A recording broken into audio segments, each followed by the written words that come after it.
ട്രംപിന്റെ താരിഫ് യുദ്ധം വലിയ പ്രത്യാഘാതങ്ങളിലേക്കാണ് ചെന്നെത്തിക്കുന്നത്. ശരിക്കും പറഞ്ഞാൽ വലിയൊരു എക്കണോമിക് റിസഷന് എല്ലാവരും തയ്യാറെടുത്തോളൂ. ഇപ്പോൾ തന്നെ ട്രംപ് ചൈനയ്ക്ക് മുകളിൽ 104% താരിഫാണ് ചൈനീസ് ഉൽപ്പന്നങ്ങൾക്ക് ചുമത്തിയിട്ടുള്ളത്. അമേരിക്ക ചൈന യുദ്ധത്തിന് ഇത് വഴി തെളിയിക്കാം. വിശദമാക്കാം. I am Swathi. Welcome back to Talk Space.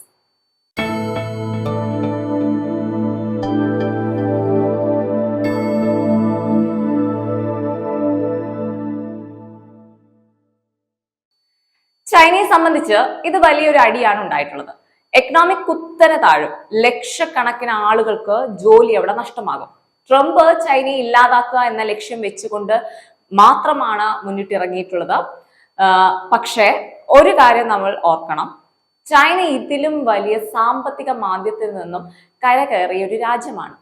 ചൈനയെ ലക്ഷ്യം വെച്ചുള്ള ഈ ഒരു താരിഫ് യുദ്ധം ചൈന എങ്ങനെ കൈകാര്യം ചെയ്യും എന്നുള്ളതാണ് നമ്മൾ നോക്കിക്കാണേണ്ടത്. ചൈന 34% റിറ്റേലിറ്ററി താരിഫ് അമേരിക്കയ്ക്ക് മുകളിൽ ചുമത്തിയപ്പോൾ ചൈനയ്ക്ക് നല്ല ഉറപ്പുണ്ടായിരുന്നു തിരിച്ച് പണി കിട്ടുമെന്നുള്ളത്. അങ്ങനെ തന്നെ സംഭവിച്ചു. ഇവിടെ ട്രംപിന്റെ ലക്ഷ്യം ചൈനയെ ഇല്ലാതാക്കുക, അതുപോലെ തന്നെ ചൈനയുടെ എക്കണോമിക് സ്ട്രെങ്ത് കുറയ്ക്കുക എന്നുള്ളതായിരുന്നു. അതിനൊരു കാരണമുണ്ട്.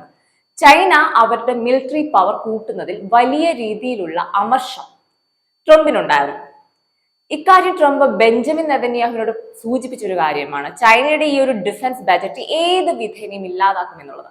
ചൈന ഡിഫൻസ് ബജറ്റ് വലിയ തോതിൽ വർദ്ധിപ്പിക്കുന്നതിൽ ട്രംപിന് വലിയ രീതിയിലുള്ള ആശങ്കയുണ്ടായിരുന്നു. അതുകൊണ്ട് തന്നെ ഏത് വിധേനയും ചൈനയെ ഇല്ലാതാക്കുക എന്നുള്ളത് ട്രംപിന്റെ ഒരു അജണ്ടയായിരുന്നു. അതായിരുന്നു റെസിപ്രോക്കൽ താരിഫ് പ്രഖ്യാപിച്ചപ്പോൾ നമ്മൾ കണ്ടതാണ്. ഏറ്റവും കൂടുതൽ താരിഫ് പ്രഖ്യാപിച്ച രാജ്യം ചൈനയായിരുന്നു. പക്ഷേ ചൈന വെറുതെ ഇരുന്നില്ല, തിരിച്ചടിച്ചു. 34% താരിഫ് അമേരിക്കയ്ക്ക് മുകളിൽ ചൈന ചുമത്തി. ചൈന ഈ തീരുമാനത്തിൽ നിന്നും പിന്മാറില്ല എന്ന് ഉറപ്പായതോടെ 10 മടങ്ങ് വർധനവ് ചൈനയുടെ ഉൽപ്പന്നങ്ങൾക്ക് മുകളിൽ അമേരിക്ക ചുമത്തി. 104% താരിഫാക്കി അത് മാറ്റി. ആദ്യം ചൈനയുടെ മുകളിൽ 20% പിന്നീട് അത് 34% മാറി. ഇപ്പോൾ 104%. ഇതിൽ നിന്ന് മനസ്സിലാക്കേണ്ട കാര്യം, ചൈനയുടെ പ്രൊഡക്ട്സ് ഇനി അമേരിക്കയിൽ വിൽക്കാനുള്ള സാധ്യത വളരെ കുറവാണെന്നാണ്. ചൈനയുടെ പ്രൊഡക്ട്സ് ആരും വാങ്ങാതാകും.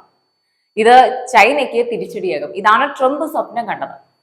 ചൈനയിൽ 10,000-കണക്കിന് ഫാക്ടറികൾ അമേരിക്കൻ മാർക്കറ്റിനെ ആശ്രയിച്ച് കഴിയുന്നവരുണ്ട് ഈ ചൈനയിൽ തന്നെ.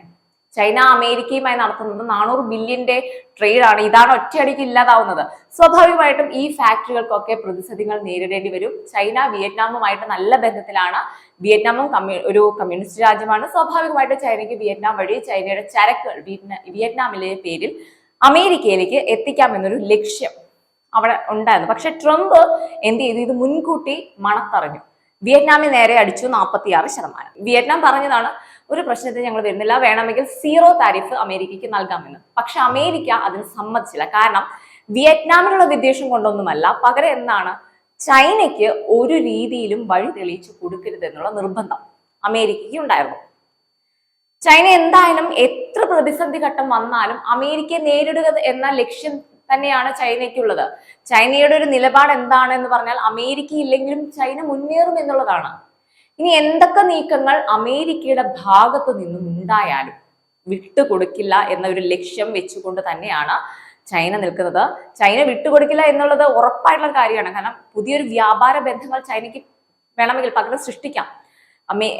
അമേരിക്കയല്ലല്ലോ അവസാനം എന്നാണ് ചൈനയുടെ വാദം. മറ്റു രാജ്യങ്ങളെ പോലെ താഴ്ന്നു നിൽക്കാൻ ഒരിക്കലും ചൈന തയ്യാറല്ല. അത് പിന്നെ കമ്മ്യൂണിസ്റ്റ് രീതി അതാണല്ലോ, തല താഴ്ത്തില്ല എന്നുള്ളതാണല്ലോ. പക്ഷെ ഒരു കാര്യം ഉറപ്പാണ്, എന്തൊക്കെ വീരവാദം മുഴക്കിയാലും ചൈനയ്ക്ക് നല്ലൊരു തിരിച്ചടി തന്നെയാണ് ഇപ്പം അമേരിക്കയുടെ ഭാഗത്തു നിന്ന് ഉണ്ടായിട്ടുള്ളത്. ചൈന അമേരിക്കയിലേക്ക് എക്സ്പോർട്ട് ചെയ്യാൻ വേണ്ടി ഉണ്ടാക്കിയ പ്രൊഡക്റ്റുകളെല്ലാം സത്യത്തിൽ വെള്ളത്തിലായി എന്ന് തന്നെ പറയാം. അത് ചൈനയ്ക്ക് എക്സ്പോർട്ട് ചെയ്യാൻ സാധിക്കാതെ വരും. അതുപോലെ തന്നെ അമേരിക്കയെ ഉദ്ദേശിച്ച് മാത്രം ഉണ്ടാക്കിയ പല ഉൽപ്പന്നങ്ങളുണ്ട്, അതുപോലെ പല ഫാക്ടറികൾ, ഇതെല്ലാം നിലച്ചു പോകും. ചൈനയ്ക്ക് വൻകിട നഷ്ടമാണ് ഉണ്ടാക്കാൻ പോകുന്നത്. അതുപോലെ ചൈനയുടെ കറൻസിക്ക് പെട്ടെന്നാണ് ഇടിവ് സംഭവിക്കുക. സ്റ്റോക്ക് മാർക്കറ്റ് എല്ലാം താഴെ വീഴും. ബാങ്കുകൾ പലതും പൊട്ടും. അങ്ങനെ ചൈനയ്ക്ക് വരാൻ പോകുന്നത് വലിയ നഷ്ടങ്ങളുടെ മാത്രം കഥകളാണ്.